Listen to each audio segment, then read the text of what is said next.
saaxiibayaal ugu horreyn waan salaamayaa.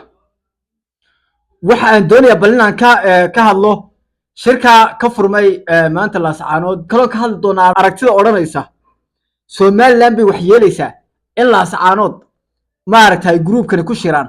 bal taasaan doonayaa inaan ka hadlo. niyow waxaan kaa codsanaya inaad muuqaalka lay garayso oo aad sheer garayso oo aad subscribe saarato. ugu horreyn fahime yuusuf quuje iyo gruubka aad daawateen waxay maanta furteen xeerooyinka aad arkaysaan ee fahime yuusuf quuje ay hayso iyo waxay shir ku sheegayaan ayay magaaladii laascaanood ka fureen. waxa ay shirka ku sheegayaan waxay leeyihiin isi khaatuma ayaa lagu dhammaystirayaa. warsangeli baa jooga, gahaylaa jooga, waxa jooga ummaddii sool iyo sanaag baa ummaddii sool iyo sanaag deganeed baa joogta. horta sool waynu garanaa sida loo kala dego, sanaagna waynu ogna sida loo kala dego.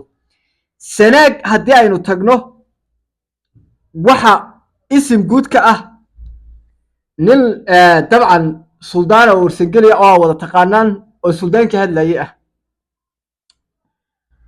waa kii ku yidhi anigu waxaa kuma jirna nagala taga. waxa meesha maraya qolo warsangeliya oo dabcan waxa weeye iska maaragtay xasan sheekh wax yar ka doonaysa. adduunka dadka baahani meel kasta waa marayaan. dad yaroo iska kaloo kale reeraha kale urursadeen. kadib waxa meeshii ku shiray qayb yar oo dhulbahantaa ka mid ah oo welibana reerka maxamuud garaadka u badan. nimankii kale ee axmed garaad iyo nimankii faarax garaad bahashii taladii waxa weye waa laga dhirbaaxay. meeshii xasan sheekh baa lacag soo daadiyey. dadkii indhow garadka ahaa ee meeshaa joogay ayaa qol yar lagu xereeyey. heesay daaranayaan soomaaliyey toosoo isku tiirsaday. waxa kaloo qaadayaan waxaa ka mid a subag weel ku daatay sina uma xumaade. wixii adugu heesihii maaragtay ummadda soomaaliyeed waqti hore la qaadi jiray ayay qaadqaadayeen. heeso miya heesa wax ka bedelaya xaqiiqda saxda ummadda soomaaliyeed maanta ku jirto heese waxba ka bedelayaan. waxaasi saasuu ku furmay.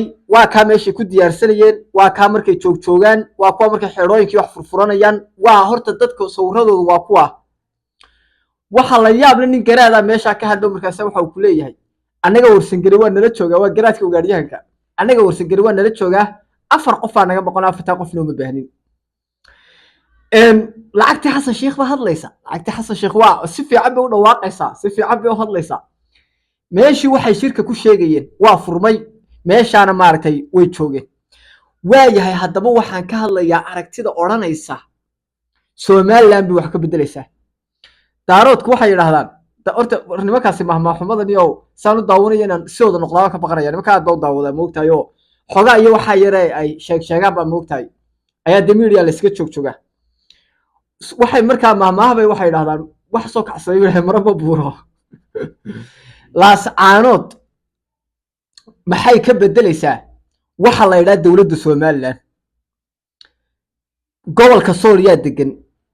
gobolka sool muxuu yahay? sidee loo kala degaa? sanaagta ay sheegayaan maxay ka bedelaysaa? somaliland horta buddhig waxa waa reer sheekh saxaaq marka runta laga hadlo. waxa weeye 60kiibaa odayaal meesha la yaaceen, xaggaa dowladnimadii la tegeen, soomaali oo dhan baa isla gubatay. aakhirkiina waxa weeye waa la isla ololay. annagiina soomaali qarmuunkii waa nala soo galeen odayaashii is eryaday. waxa weeye gubadkii iyo gubashadii iyo waalidii waa nala soo galeen. imaan la-aantoodina waxa weeye waana saamaysay. welibana maaragtay noloshayadii dhammayd wax ka bedeshayba. 1962 aan xasan keyd la odhan jiray iyo niman watay yidhaahdeen war waxaan dowlad maaha meesha aynu afgambino waa waqtigaadan cadde.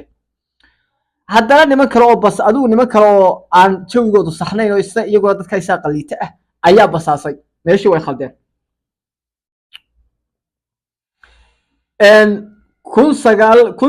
waxa weeye 981 ayaa isna baxday iyadoo laba hamiyu la leeyahay in dowlad gaara la noqdo iyo in ummadda soomaaliyeed si wanaagsan loo hogaamiyo.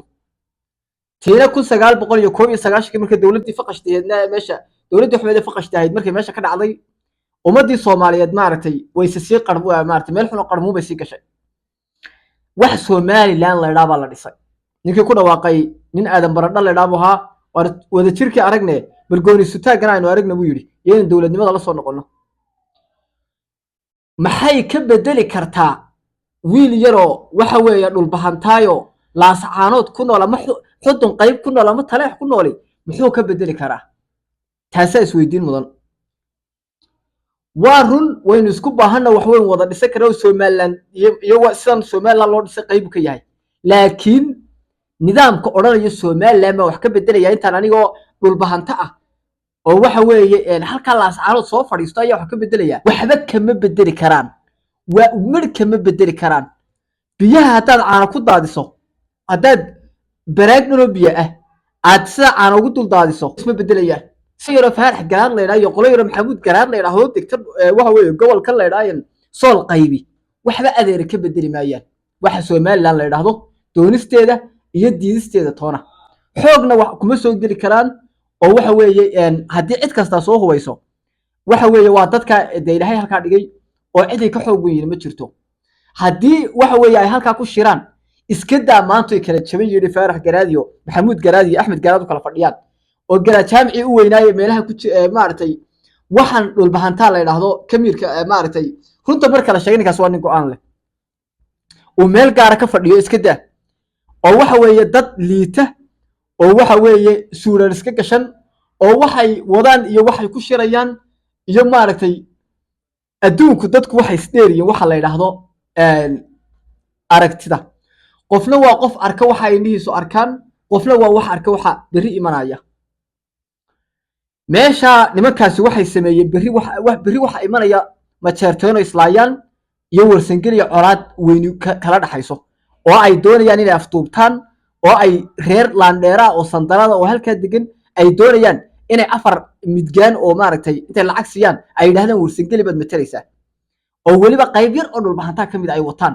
waxaasay doonayaan inay wax ka dhigaan ay yiraahdaan waxa weeye isaaq wax ku yeelayna iyo samaroon wax ku yeelanayo dawladda Soomaaliland Mareykanka la korkortay wax ku yeelayna marka waa halkii waxa weeye mahmahdoodii wax ka casray marba soo buurowayo waxoodo marka waxay ka bedelayaan ma jirto niman waxa jira isaaqa oo niyo aan sidima dadkii Morgan wadanka kaga tagayba ma dadkii waxa weeye waqtigii siyaad barre dhashay ee aan caadiga ahayn waqtigii faqashtii calool galayba dad waxa jira aan nidaamkooda fahmi waayay oo reer shaqs xaq kamid ah ha in halka shir ba ka dhacaya halkaas isku soo xirmaysa waxa sida kale noqonaya kan kale saasoo noqonaya war wax sida noqonaya ba jirto maalinkii la go'aansaday in dalkan midgaankii siyaad barre loo oran jiray sakaarada cuni jiray in meesha laga saaro wiilka yar dhul bahanteed hadda ka cabaadisay laascaano jooga hargeysu ka baal xofteen jiray isagoo leeyahay koofiyad casiyo koofiyad dheer iyo koofiyad madoobe ma garatay marka maanta oo 2025 la joogo oo cid been loo sheegi karaa aysan jirin oo waxa weeye dhul bahanta yar yahay oo halka fadhiyo ka meesha ka bedelayaan walaalow shalayna waxba kama bedeleen maanta waxba ka bedeli maayaan ee dadka malaayacanka kala taga oo hadii aad midnimo Soomaaliyeed iyo waxyaabaha aaminsatiin adeero umadaha ku dhuuman horta Soomaaliya taga wax meelaha ku soo qorqoriyay umada reer Soomaaliland cid wax ka bedeli karta doonistooda ma jirto maasiyada wax ku yeelayaan ma jirto waxa weeye siyaasad gudeed wax ku yeelayaan ma jirto